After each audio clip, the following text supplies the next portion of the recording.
Good evening or morning, and welcome to Sun Meadow Temple. We are so happy you have joined us. My name is Alba, and I use she, her pronouns. This is our first September service, and I am so happy that you are here. As always, this service will be recorded and posted on our YouTube channel. We have many events in the upcoming months, including a few movie nights and art and cake contests, as well as our usual holiday videos. On that note, please submit any images you have of harvest or changing to fall at the email below, which for some reason isn't up here. That's very frustrating. Anyway, it's the email in the announcements channel. I will update you on more events as they come up, but please join us for our September 23rd Harvest Movie Night, which we'll have instead of our regular observance like this. Unfortunately, I cannot announce the movie until then, but it is a great movie. Much beloved. All right. So we will open today with our opening words, which will appear on the slide. We welcome you into the light of the gods, and light this flame in celebration. May its brightness symbolize our connection to the gods and the natural world. May you join us in this community of faith, cherishing love, and with open hearts. So, our theme for this month is change, and we have some rather silly readings and some rather less silly readings. But so our first reading today is the Odyssey, Book 10, and Book 17 by Homer, translated by Samuel Butler, if that matters to you, and Hesiod, translated by Charles Abraham Elton, sections 80 to 82.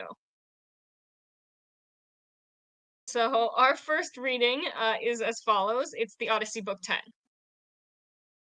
Their hearts sank as they heard me, for they remembered how they had been treated by the Laestrygonian Antiphates and the savage ogre Polyphemus.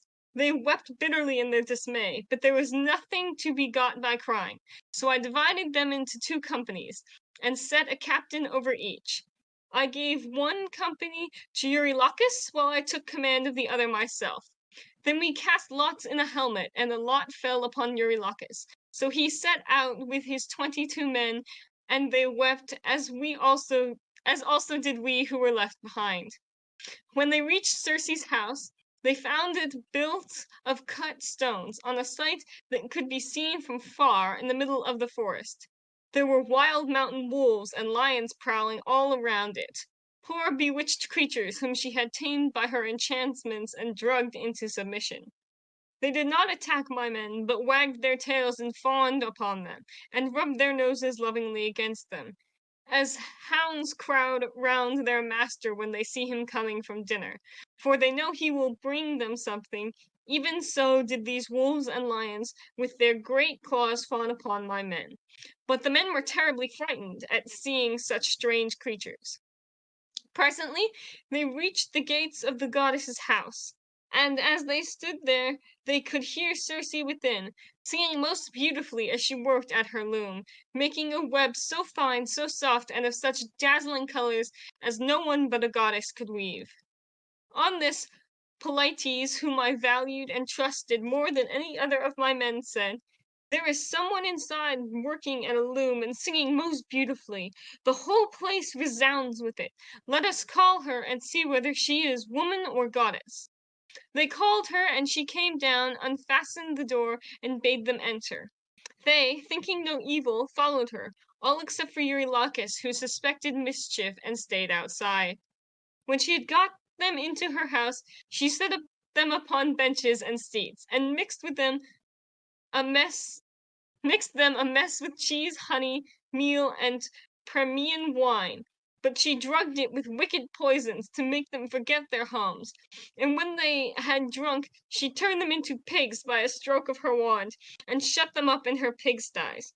They were all like pigs, head, hair, and all, and they grunted just as pigs do, but their senses were the same as before, and they remembered everything. Thus then were they shut up squealing, and Circe threw them some acorns and beech masts, such as pigs eat. But Eurylochus hurried back to tell me about the sad fate of our comrades. He was so overcome with dismay that though he tried to speak, he could find no words to do so. His eyes filled with tears, and he could only sob and sigh, till last we forced his story out of him, and he told us what had happened to the others. We went, said he, as you told us, through the forest, and in the middle of it there was a fine house built with cut stones, in a place that could be seen from far. There we found the woman, or else she was the goddess, working at her loom and singing sweetly. So the men shouted to her and called her, whereupon she at once came down, opened the door, and invited us inside. The others did not suspect any mischief, so they followed her into the house, but I stayed where I was, for I thought there might be some treachery.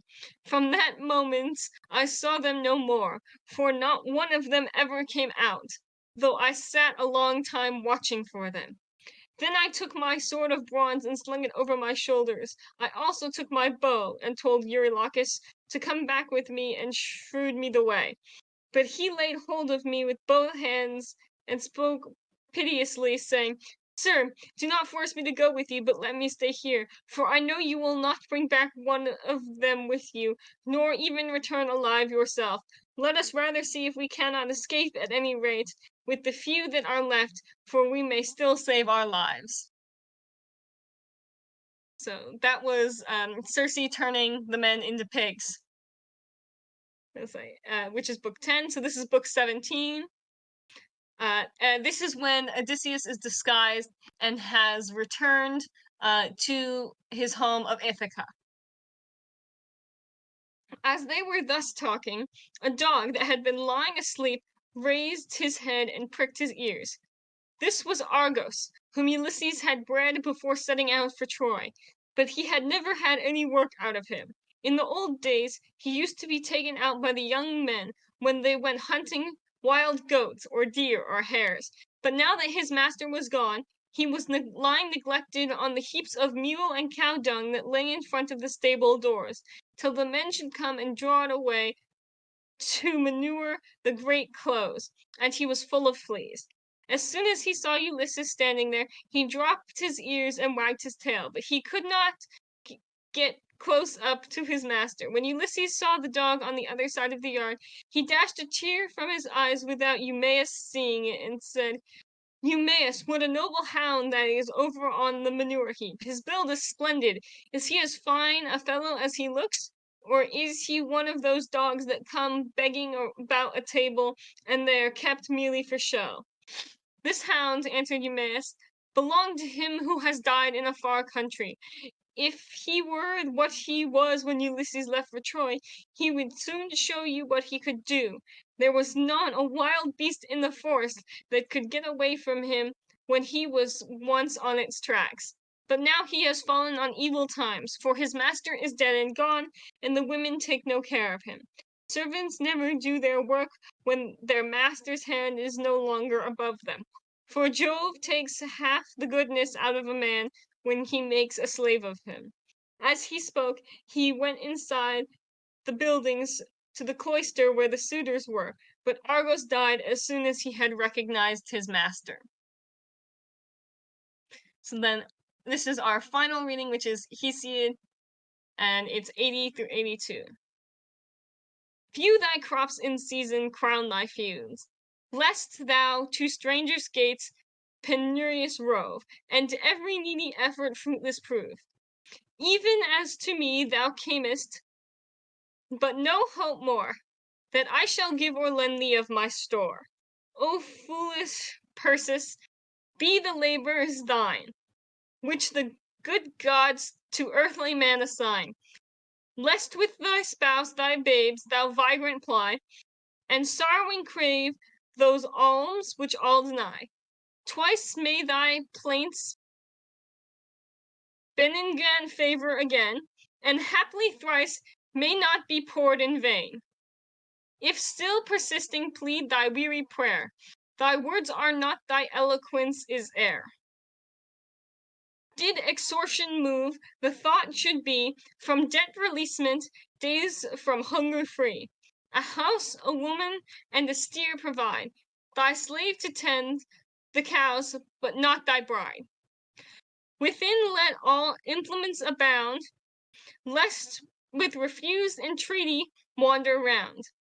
If thy wants still press, the season glide away, and thou with scanted labor mourn the day.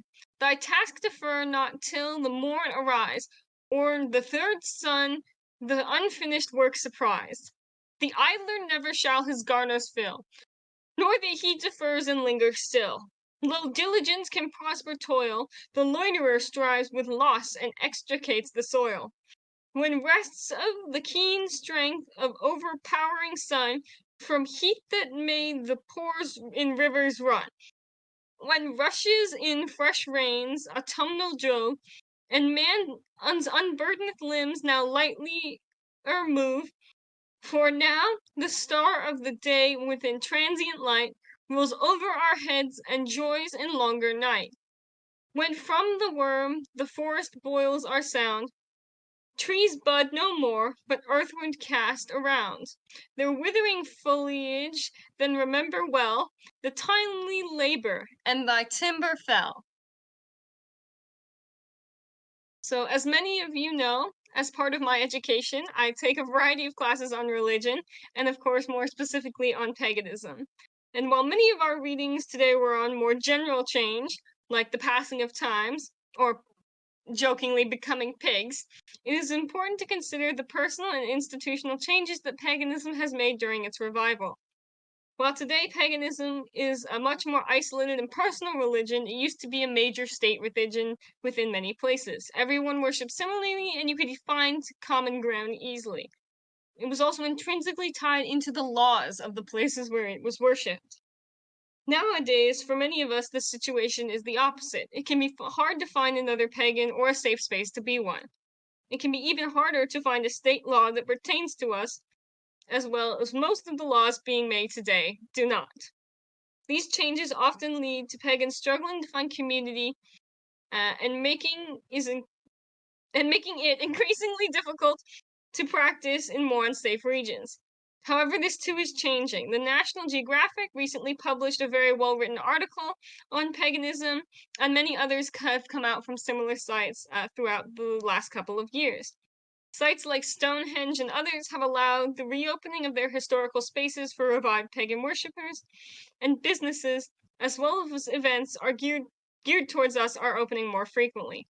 Much of this change has come from people who've had the ability to advocate and spread our ideas and teachings, as well as those with the ability to educate and work for change in the world. The work of advocating for change is not always easy. It can be dangerous and unenjoyable at times, but allows others to change as well, and hopefully we can all start to change the world for a better place. So, we'll now move into the ritual part of the observance. If you want, you can join us at home and read the words aloud, or just listen. You are welcome to complete a ritual at home as well at this time. As the background is still under construction, I will just read the words aloud. We leave this offering for our gods to symbolize our connection and devotion. We gift this water to accept the flow of our lives. We gift this rock to symbolize the stability of the gods in our world. We welcome life and bless our offerings with oil to share our riches. We embrace our connection to each other and the world and celebrate our revival. So we will now do our closing words. As we move out into the world, let us remember our community of faith. Cherish love and open your heart as you walk through life. Hold dear the light of the gods and our connection with the natural world. Go forth in celebration and carry the light of connection within your heart. And now we will move into our coffee hour. So I'll turn off the recording and everyone can come and join us to speak.